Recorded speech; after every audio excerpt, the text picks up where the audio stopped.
Community Insight. I am your host, Reverend Dr. Rodney Coles, here bringing information to our community and always be bringing new guests on that show. So I would say get your pen, your paper now and get ready because you're about to get another blast of some good information.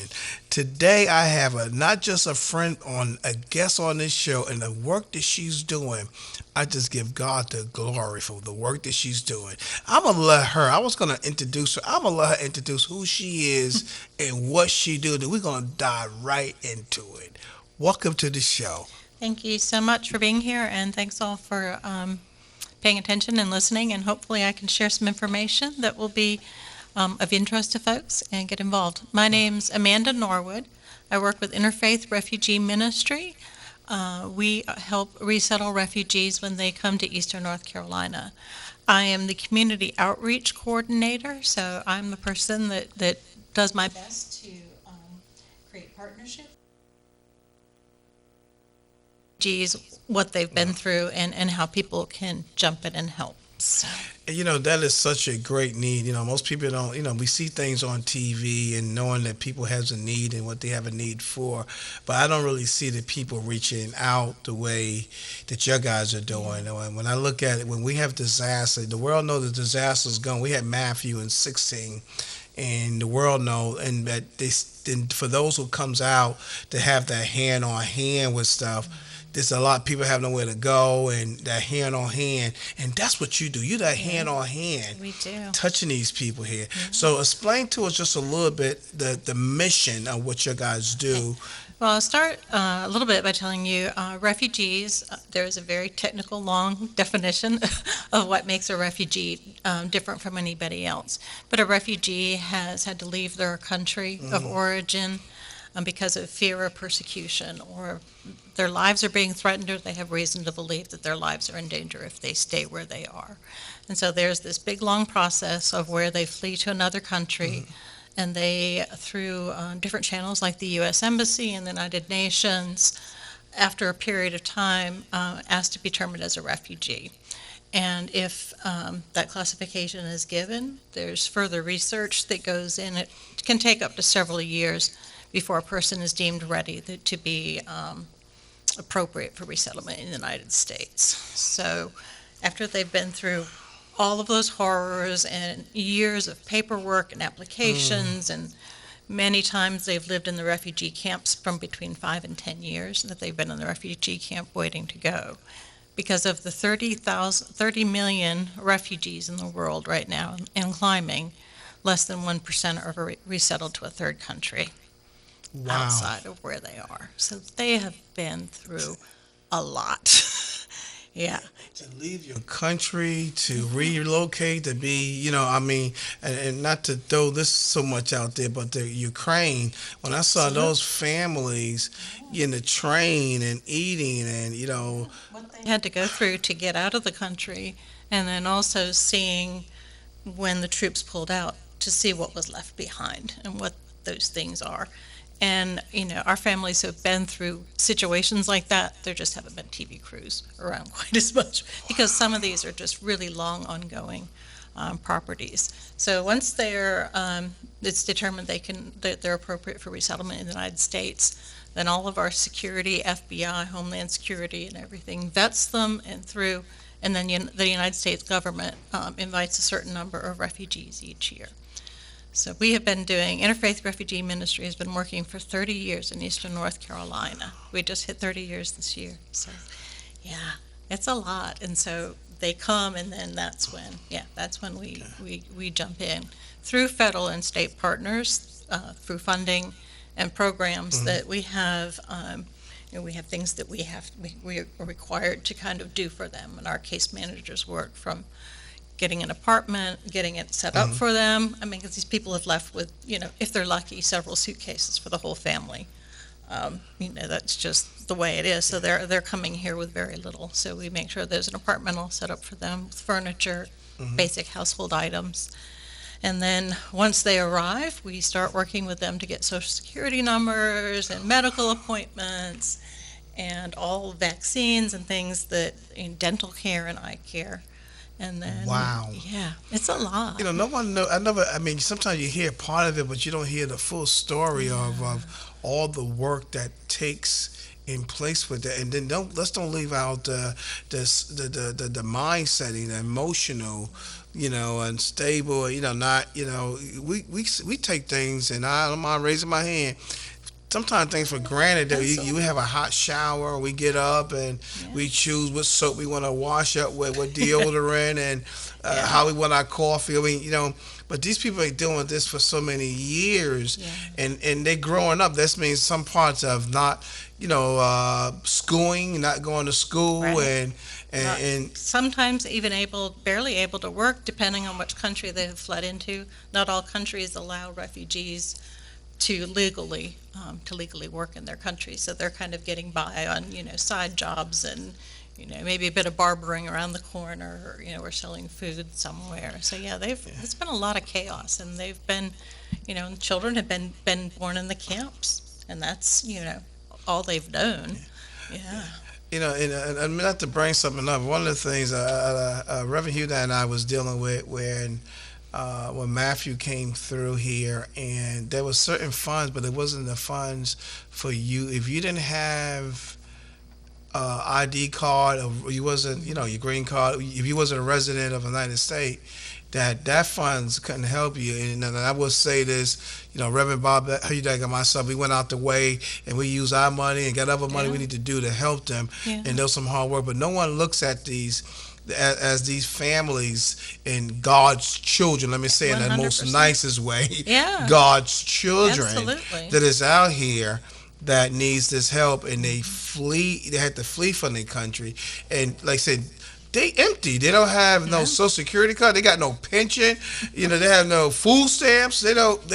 I mean, like, Not till they arrive. We do help them with those because they come in. They've got to get Social Security cards so they can get benefits, Medicaid, and they can get food stamps. Until they come, because they're coming with nothing, and so there is funding through the federal and state governments that help support them until they're able to work. And the goal of the U.S. Refugee Resettlement Program is to have them be economically independent between 4 and 6 months of arrival.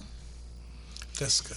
And which is great, but coming in, you're not speaking the language. That's right. I left that one out. Yeah. Yes. Yeah. So all of a sudden you're plopped down. I mean, you would have had no reason to learn English, unless you had been in an area where English was taught, as another language, because you didn't wake up one day and go about your business and somebody says, "Oh, geez, by the way, 2 years from now, you're going to be in the United States," because things went down. People were just living their lives and had no reason to expect what was going to happen. And then they just pull you up, and you just take what you just go when you can. You're in fear for your life. I mean, that's just the important thing. People are being killed around you. Your life has been threatened. So it's. Now, let me ask this question. And knowing that this is something that is all around the world, the United States, where even in Greenville, finding places for them to live. I mean, how do y'all work through that? Because we right now we have Section 8 vouchers and the Section 8 facilities shut down.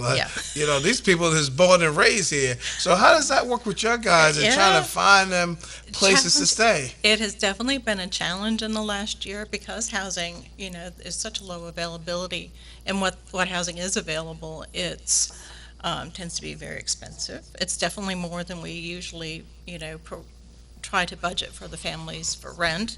Because again, we don't want to rent somewhere that it's going to be impossible for them to take over the rent payments, within a certain period of time. And so that's where we get a certain amount of funding when a family comes to use for them for covering rent. But then we also run into places now, in particular, there are companies nationwide,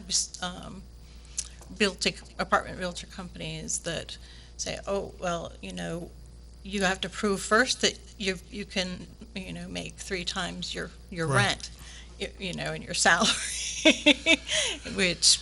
Now it went up high. The rent's so high today, like, whoa. Yeah. It's the same price of a mortgage. It The mortgage is cheaper. The mortgage is frequently cheaper, so housing definitely has been a challenge.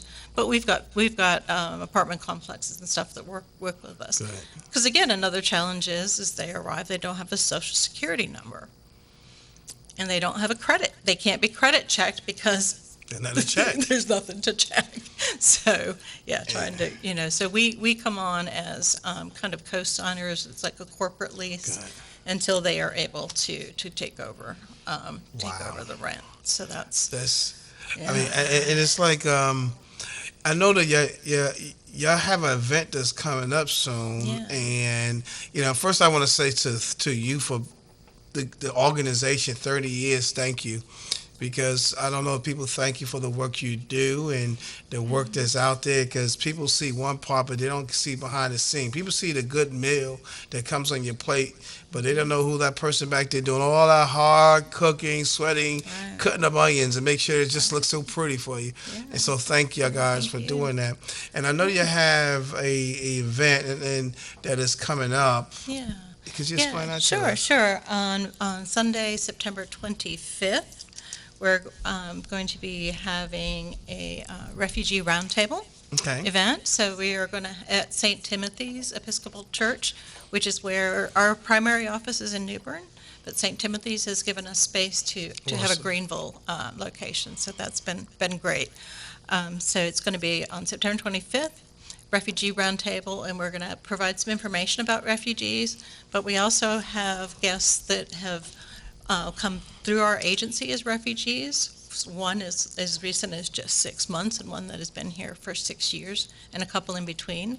And several of the volunteers that have worked with us, because there are ways to partner with us to allow us to do more, to help more people come through. And so that's what we're hoping to both bring awareness to these people that are in your community. They are your newest neighbors, but give opportunities for people to participate in multiple ways. So either as individuals or businesses or groups or churches or book clubs, if they are so inclined to do some work with us. There's plenty of work to be shared. So. And what time is that? You said September 25th. Yep, at 4 o'clock. I'm glad I have between 4 and 5 o'clock. And we'll just just have a chance for you to hear and meet some of the people, because I think it's so important that you see the people that, face to face, you hear the stories from their mouth is much better than me telling their stories. And just being able to ask them questions about what the process was like. We don't ever ask them to share what their situation is that brought them there, unless they offer to do so. That's their private business, and it's up to them to share that story. Yeah. So in the St. Timothy Episcopal Church, which is on, I think if you have that, I know it's on Fire Tire Road. My good friend Pastor John Porter. Yeah, 107 Lewis Street. Okay, 107 Lewis Street. So St. Timothy. St. Timothy. So if they was coming, just for y'all, if y'all was coming on 14th Street all the way up on 14th Street heading to Fire Tire Road, you make a left, and the church is about less than 200 feet on your right hand side. St. Timothy Episcopal Church. Yeah. So, and this event is just a free event? This is a free event. It is a free event. We're really just trying to get the information out there. Over the last few years, the refugee admission numbers coming in have been low. And so we are trying to reconnect with volunteers here and with church groups and things that we've worked with over the years. Because our each year. So we need many hands and plenty of support. But this is just a chance for people to kind of see who we are and what we do, and learn just a little bit about and find out what we're doing and ways that they can get involved as well. All right. Now, listening to you, I know that there's always funds is needed, because, I could just imagine that, we just can't do anything. I went to the gas station and I had to give the gentleman a credit card, But the point is could people contribute as they're hearing? Because sometimes there's be unable to come and get information. I want to come back to about that information Yeah. part with you. But if they're able to contribute, and how would they be able to contribute to the cause? Sure. And if you could share Yeah, that with us. sure, absolutely. You can reach out to me or you can reach out through our Facebook group or our website, which is helpingrefugees.org, and connect through. So yeah, if you'd like to make a donation, if you'd like to make a rather than monetary donation, if you'd like to donate things, we are always needing items because, as I say, we set these apartments up and get them going through.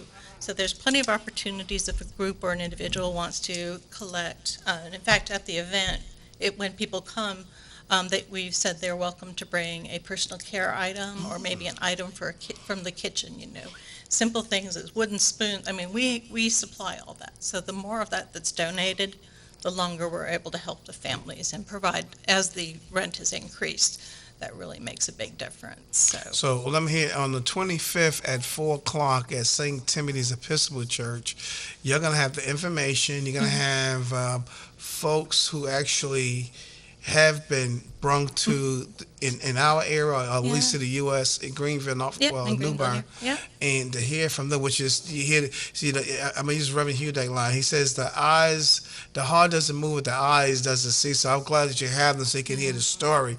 But also at the same time, if they have items like. I don't mind just being very direct. If you have some nice items, Right. like I wouldn't want to have a spoon that's all bended up. Right. I can't. Exactly. You use to open up the Mandate jar or something. We always say if you wouldn't use it, don't donate Thank it. you. So I mean, please, y'all can they're able to drop off some stuff items like spoons or brand new. I would say please if it's possible. Yeah. Because we still got Definitely COVID. brand new shampoo. We don't need the half bottle. Not the one you made. Yeah.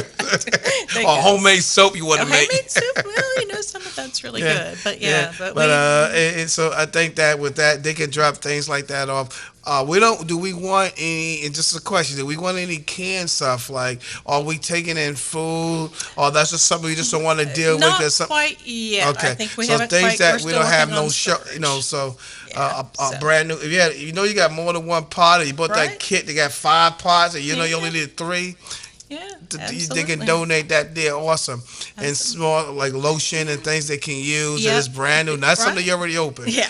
Don't give me no deodorant you already put Right. underneath your arms. Because even when the families are able to use the SNAP benefits, the food Right. stamps, shampoo, toilet paper, none of those basic everyday things that I'm not quite sure why they're not covered. But again, they're not food items, so I think that's why.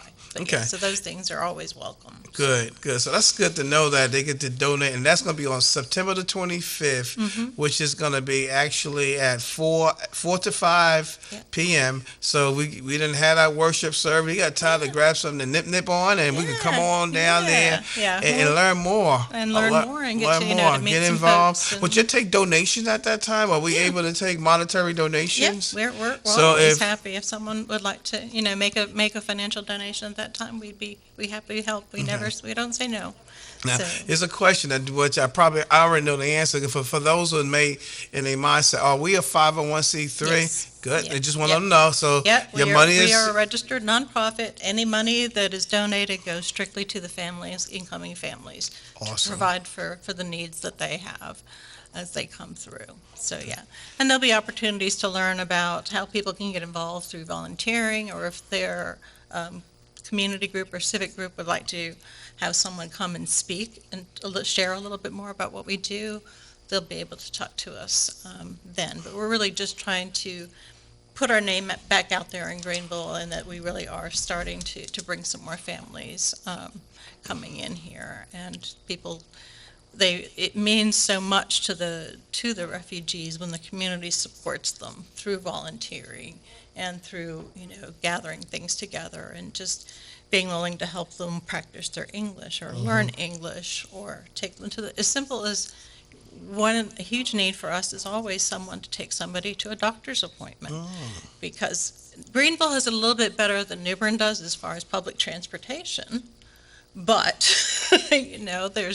there's those early weeks, there's so many doctor's appointments and other appointments getting through. So until people can learn how to use the public transportation and things, and we train everybody if they want to learn how to help someone with English or transportation, or just help them learn about the community and the country that they've come into. We cover things like health, how to set up a bank account. We have staff members and volunteers that work with the refugees to help them learn the things they need to do so they can get a job. Because that's usually first thing when they arrive, we want to learn English, we want to work, we want our kids to get enrolled in school.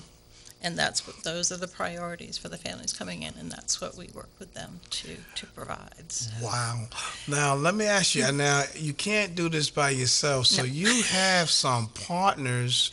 Yeah, we do. That is here in different areas. Could you explain some of the partners in case anybody wants to get involved? Absolutely. So we have had partnerships with churches here in the area that have worked with us, and what that looks like is if the church says they would like to help a family, when we get a family that's appropriate, we approach the church and say, what of these things would you like to help us with? And sometimes it's as simple as, we'll help gather things for the apartment, and maybe we'll provide some transportation.